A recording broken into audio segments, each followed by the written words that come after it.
Meron akong monopod or tripod na ganito, and this brand is from Ulanzi.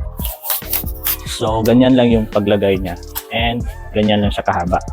And ito, na-adjust din siya at nalala. You can mount any mirrorless camera, pero DSLR camera hindi ko marirecommend dito. And you can mount your phone here.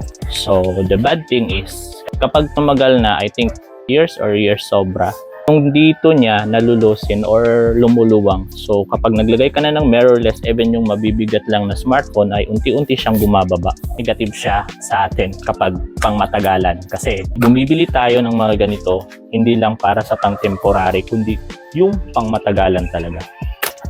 Like this one, sobrang tagal na to sa akin, hindi lang 5 years.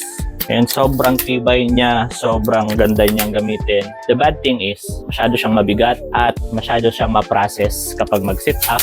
So, ang dami mo pang gawin. Yung nangyari dito na lang siya sa bahay, naka-display. May nakita ako sa social media at sa online na almost month ko siyang pinag-isipan.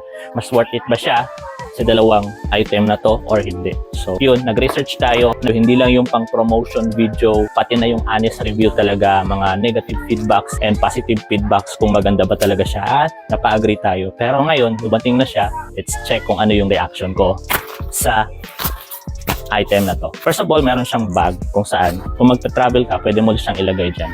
Brand nito ay Ulanzi pa rin. Hindi siya kasing gaan ng ganito, hindi din siya kasing bigat ng ganito. This is made of aluminum, alloy, and plastic material. The good thing is, kung iaangat mo siya, you need to slide it. Slide, unlock, and slide ulit to lock again. And ganito siya kahaba. I think the one that I love of this product ng Ulanzi is, kapag inilagay mo siya sa surface, like ganyan, automatic siyang. And one thing that I like sa kanyang leg is, meron siyang nail hole. Yan, 1, 2, and 3. So auto pop up at ang bilis na ding ibalik. And ready to go. Meron siyang